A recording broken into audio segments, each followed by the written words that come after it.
Gente, estamos aqui de novo para fazer um novo vídeo falando sobre castidade.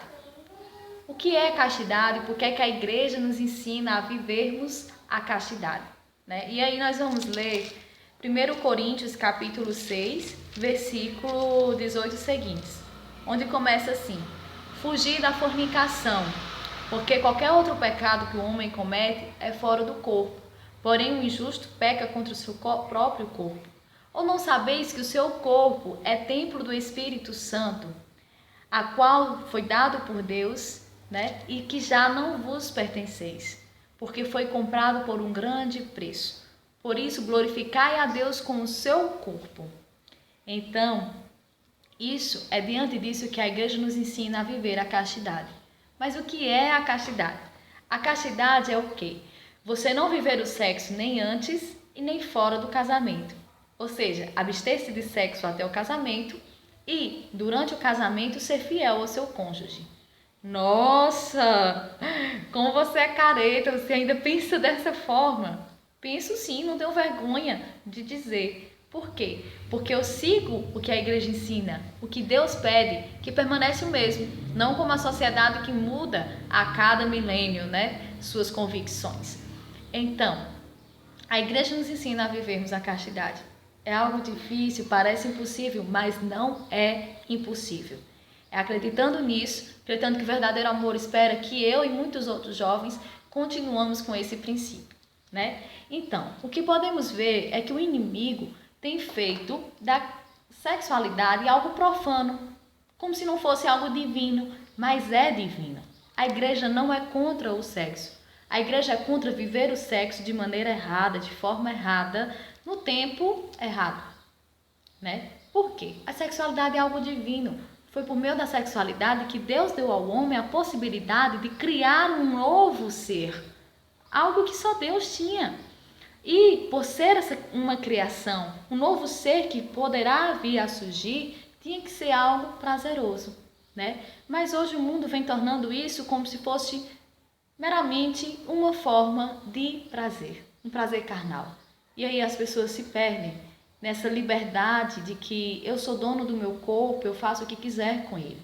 Mas não é bem assim. O seu corpo, antes de pertencer a você, pertence a Deus. O que você faz com o seu corpo, você deverá conta a Deus, prestará contas a Deus, porque o teu corpo é templo do Espírito Santo. Através do teu corpo, você poderá glorificar a Deus. Então, acreditando nisso, que nós jovens, tanto católicos como evangélicos, porque as duas religiões têm essa mesma doutrina em comum, que eu acho muito bonito, né? E que nós devemos seguir firmes neste princípio. Para o mundo pode parecer loucura, né? Mas para nós não, porque nós, verdadeiros cristãos, devemos saber, procurar saber qual é a vontade de Deus para a nossa vida. É como uma máquina que você compra, que você precisa de um manual, porque sem um manual você não tem como usá-la. Se você for usar ela de acordo com suas convicções, você poderá danificá-la. Assim é com o seu corpo, né? E o nosso manual nós temos, é a Bíblia, né? E também a tradição da nossa igreja. E aí nós seguimos firmes nisso. Então, o que entender que castidade não é meramente, não é somente o ato sexual em si. Aí você diz, nossa, você ainda vai complicar mais isso. Vou sim. Eu, durante meus 3 anos de conversão, eu digo para mim mesma que eu passei 3 anos para entender o que realmente é a castidade, onde não é somente você se abster do ato sexual, mas várias outras formas, certas carícias, a forma como você se veste, como você se comporta, o que você assiste, como você olha para as pessoas.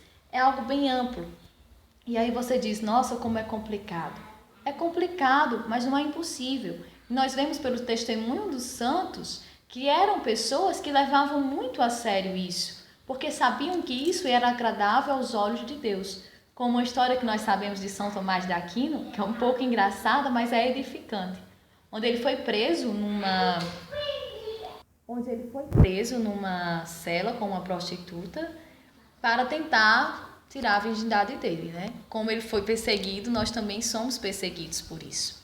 E aí ele, sem saída, pegou um tição de fogo que tem naquelas labaredas, aquelas coisas que ficam para aquecer, eu não sei muito bem como se chama. E saiu correndo atrás dela até que ela fosse embora. É incrível, né? Parece loucura, é engraçado até. Mas a gente vê nisso quanto os santos levavam isso a sério. Nós devemos levar também, porque nós devemos ser a continuidade daquilo que Cristo deixou para nós. Não devemos nos deixar levar por essa onda do mundo. Devemos continuar remando contra a maré. Somos jovens que vivemos a castidade porque acreditamos que o verdadeiro amor espera. E existe sim uma pessoa que espere por você, tanto você sendo homem ou você sendo mulher. As mulheres são chamadas de ingênuas, bobas, e os homens até de gays, né? Por fazerem isso, defenderem a castidade. Aí talvez você esteja pensando, mas eu não sou mais virgem, como é que eu posso pensar nessa ideia de castidade? Nós sabemos que Deus não é um Deus acusador, que aponta o dedo, que olha para o teu passado. Deus é aquele que se preocupa com o teu presente, com o que tu quer hoje e com o que você quer para o seu amanhã. Então Deus não vai lhe acusar pelo seu passado. Você não precisa ser virgem para viver a castidade. Você pode decidir isso hoje, pode tentar viver isso hoje. E só é possível viver isso se tiver um amor profundo a Deus.